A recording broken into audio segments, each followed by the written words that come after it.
In the remote northern Ural Mountains of the Soviet Union, there is a desolate peak the native Mansi people call Kholat Syakhl. In their tongue, it means the mountain of the dead. It is a place of dark legends, a wind-swept tomb of rock and ice where, the stories say, 9 hunters vanished long ago, a place to be avoided. In the winter of 1959, 9 modern explorers would unknowingly follow that ancient path into oblivion. The group was a perfect image of Soviet youth and ambition. 10 students and graduates from the Ural Polytechnical Institute, all of them expert hikers and skiers.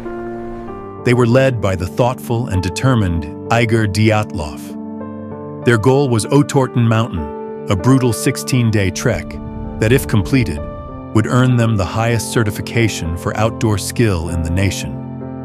It was the challenge of a lifetime. Their own journals and photographs, recovered later, paint a picture of a competent and fiercely optimistic team. They laugh, build stoves, and write poetry, their faces lit by the raw joy of adventure. On the 4th day, one hiker, Yuri Yudin, is forced to turn back due to severe joint pain. It is a decision that will haunt him for the rest of his life, and one that saves him from the fate of his friends. The 9 that remained pushed on.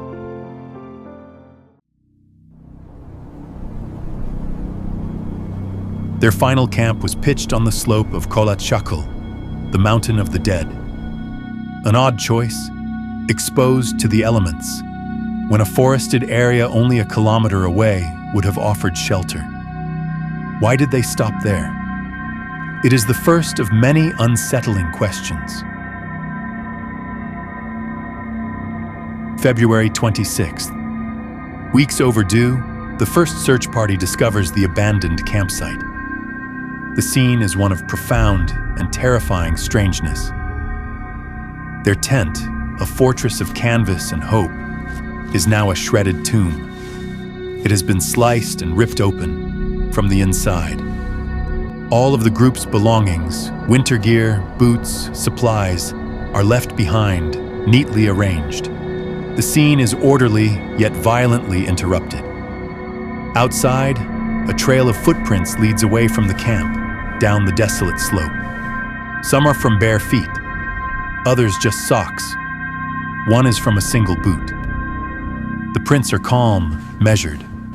They are not running in a panic. They are walking deliberately into a blizzard with temperatures of -30 degrees Celsius. There are no signs of a struggle, no signs of another party. Just 9 sets of prints, marching away from their only chance of survival into the killing cold. The first 2 bodies were found nearly a kilometer away, under a towering cedar tree. Yuri Doroshenko and Yuri Krivonyshenko. They were barefoot and dressed only in their underwear. The remnants of a small, desperate fire lay nearby. The branches of the cedar tree 5 meters above them were broken, suggesting someone had frantically tried to climb it, perhaps to see the camp, or to escape something on the ground. 3 more bodies were found between the cedar and the tent. Igor Dyatlov, Zenaida Kolmogorova, and Rustam Slobodin. Their positions suggested a desperate final attempt to crawl back to the shelter they had so mysteriously fled. Rustam's skull was fractured, but the doctors ruled it was not a fatal blow. The official cause of death for all 5 was hypothermia, a tragic but understandable fate. But it was the final 4 hikers, discovered only in May as the spring thaw peeled back a 2-month-old shroud of snow that annihilated any simple explanation. Buried under 4 meters of snow in a makeshift den within a ravine, their bodies told a different, more violent story. These hikers had not simply frozen. They had been subjected to forces that were utterly inhuman. Nikolai Thibault Brignol had suffered a massive, crushing skull fracture. Lyudmila Dubinina and Semyon Zolotaryov had their ribs shattered, broken in a way that suggested an immense compressive force, a force a leading medical expert compared to the impact of a speeding car.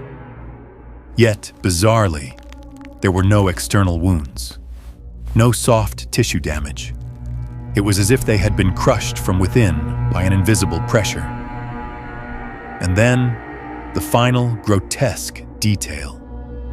Lyudmila Dubinina, who had suffered the same horrific internal injuries, was found missing her tongue, her eyes, and part of her jaw. The official investigation was stonewalled by its own evidence. A local Mansi tribe was briefly suspected, but quickly ruled out. The injuries were wrong, and there were no tracks but the hiker's own.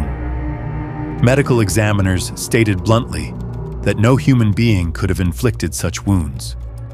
Even stranger, several pieces of the hiker's clothing were found to be emitting low levels of radioactive contamination. The final report was a masterpiece of bureaucratic evasion, concluding that the 9 hikers had died as a result of a compelling natural force. The case was abruptly closed. The files were sealed, and for 30 years, the Soviet state buried the story. But the silence could not kill the questions.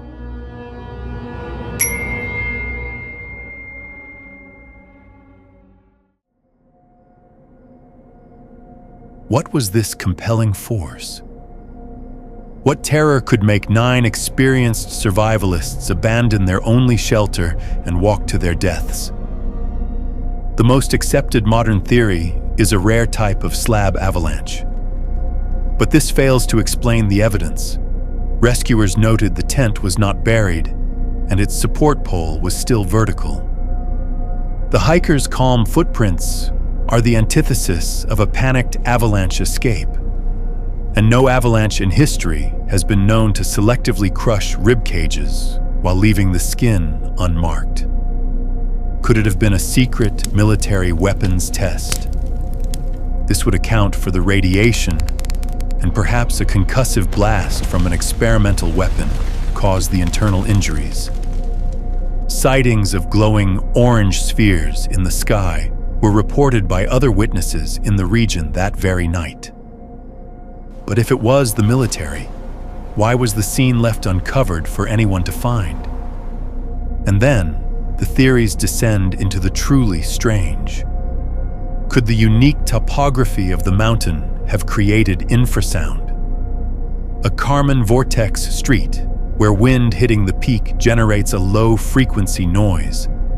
A sound inaudible to the human ear, but one that science has shown can induce intense, irrational panic, nausea, and dread. Enough to make them slash their way out of the tent in a state of temporary madness?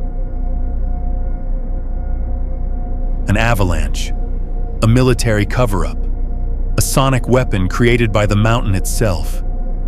Each theory explains a fragment of the puzzle, but not one of them explains it all. The Mountain of the Dead keeps its secrets. It stands as a silent monument to a night of absolute unknowable terror. A crypt for 9 souls whose final moments were a cryptic chapter, written in a language of fear we will never comprehend. The only thing we know for certain is that something went horribly wrong on that frozen slope, and the dead cannot tell us what it was.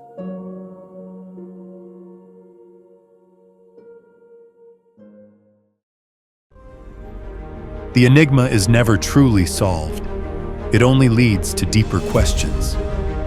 If you enjoyed this journey, don't forget to like, subscribe, and join us as we continue to uncover the secrets of our world in Outer Enigma.